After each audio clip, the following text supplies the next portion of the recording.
Well, it's the celebrity scandal that would have Scientology founder L. Ron Hubbard turning in his grave, and it involves two of the church's biggest names, superstar Tom Cruise and ex-wife Katie Holmes. Now, it appears their official Scientology minders have disappeared. Ben McCormack has this special investigation. You got it. Right here, right now. I'm angry. Real angry. All I know is that Tommy has just vanished about a year ago. If you're going to ask me that question again, I will stand up and walk out, Martin. He was someone who very clearly was going to be very aggressive. If you use that term one more time to describe my religion... We're not. Tommy at his best was a great front person for the religion. Except when he started losing it. You listen to me for a second. You're accusing members of my religion. He was the public face of the Church of Scientology, a smooth-talking spruiker with Hollywood good looks, who for nearly a decade was the official minder of the church's #1 pin-up boy. And I hope somebody is shooting this. Okay, good. But now the outspoken and controversial Tommy Davis has vanished. What's happened to Tommy Davis? Like everyone else, Ben, I don't know what's happened to Tommy Davis. Also missing Tommy's wife Jessica, another high-ranking Scientologist with the full-time job of minding Katie Holmes. She was definitely Katie Holmes' handler. And during those first couple of years of the marriage, anywhere Katie went, you saw Jessica with her.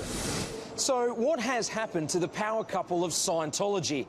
Well, there are rumours that Jessica's terminally ill, rumours that Tommy's being punished, even rumours that the couple has left the church altogether. If they have, they'd just be the latest in a long line of high-profile defections from a church that's struggling with its public image and struggling to maintain its membership numbers both here in Australia and around the world.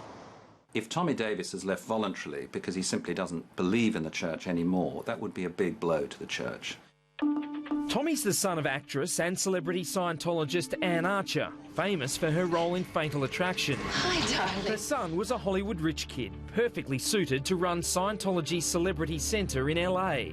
And according to Peter Ford, the ideal person to look after their biggest celebrity catch. It's not extraordinary that Tommy would be assigned to look after Tom Cruise and make sure that everything was kept in check. It was Tommy Davis who helped produce Tom Cruise's bizarre tribute video to the controversial religion. There's nothing part away from me. It's just... But it was this encounter with BBC reporter John Sweeney that made Tommy Davis world famous. Tommy, you stop!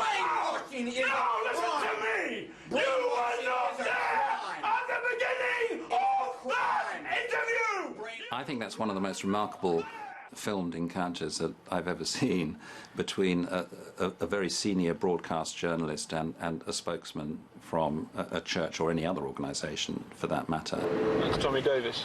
As Sweeney filmed a documentary about the church, Tommy Davis was with him every step of the way. You did not hear or record all of the interview! Do you understand? Brainwashing is a crime against... John Sweeney clearly lost the plot completely. And it isn't to his credit as a senior professional journalist that he did so, but very obviously he had been provoked at great length and over a period of time by Tommy Davis. Award-winning journalist Quinton McDermott interviewed Tommy Davis in LA in 2010 for the ABC's Four Corners program. It is an enormous commercial enterprise, isn't it? No, it's a religion. It's a large international religion. In many ways, he was very charming, he was very professional, he was very courteous, very pleasant. But underneath that, there was very clearly quite an aggressive agenda. He reminded me of that ancient quote, "The smiler with a knife beneath his cloak." Why do you recruit children into the Sea Org? Actually, we don't. In his report, McDermott spoke to an Australian woman who claimed that as a 15-year-old, she was made to work 72 hours straight by the church. 72 hours without sleep. And you were 15 at the time. Well, if that is actually the case, that would be utterly and completely unacceptable. Now, for a senior Scientology spokesman to make those kinds of admissions is very, very rare and would probably make him very unpopular with the leader, David Miscavige. Yes, we have an utter monopoly on workable solutions. David Miscavige is the head of the Church of Scientology and Tommy Davis's boss. I have heard that Miscavige is unhappy with Tommy Davis's performance, and people point to a number of different things. One of them is this interview on CNN, where Davis lied about Scientology's policy of disconnection, which splits apart families. There's no such thing as disconnection as you're characterizing it.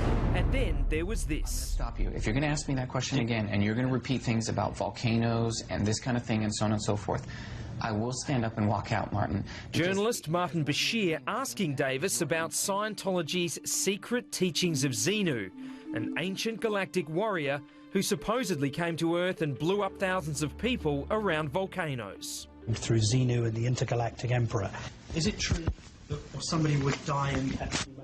It's very difficult to be a spokesperson for the Church of Scientology because you're asked to say things that are somewhat ridiculous. Tony Ortega is editor of The Village Voice in New York City. He's been investigating Scientology for almost 20 years and says it's possible that Tommy Davis is being punished by David Miscavige. Tommy Davis is a Sea Org member, and Sea Org members, when they fall out of favor, can be assigned to what's called the Rehabilitation Project Force, or RPF. It's a prison detail. They have to run around everywhere. They're not allowed to walk. They're not allowed to talk to other members of the church, and they have to perform all kinds of menial tasks. It's a terrible place, and essentially it's a form of punishment.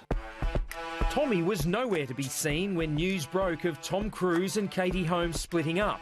His wife Jessica had disappeared too. We've heard that Jessica may be ill and hasn't been around, and I have to wonder if that allowed Katie the space she needed to make her escape. The fact that she did not have a handler on her all the time. With Katie Holmes leaving her husband and leaving the church and indeed going back to the Catholic Church, that does no good at all for Tommy Davis's reputation or indeed for Jessica's reputation inside the church. If Tommy and Jessica have joined Katie and left the church, they wouldn't be the only ones. A woman named Roanne Horwich, who is L. Ron Hubbard's granddaughter and who spent almost her entire life at the secret international base east of Los Angeles, escaped from the base a few months ago. And she brought out word that somebody that had left just before her was David Miscavige's own father, Ron Miscavige Sr. And it's my understanding that Ron Sr. plotted his escape for 6 months. And if that isn't bad enough for the church, take a look at this. I am a writer, a doctor, a nuclear physicist. Hollywood is about to turn on Scientology with a new film called The Master, which is based on how L. Ron Hubbard started his cult-like religion. Otherwise, you merely have the will of one man, which is the basis of cult. Tom Cruise is reportedly furious and asked the director Paul Thomas Anderson, who's also his friend, to change some scenes. Anderson refused. It's going to make Hubbard look ridiculous. If you thought the Tom Cruise-Katie Holmes divorce was a PR disaster for Scientology, just wait till this movie comes out. It's a fascinating story, and for the record, we made numerous attempts to contact Tommy Davis at the church's Celebrity Centre in Los Angeles, but staff repeatedly hung up on us.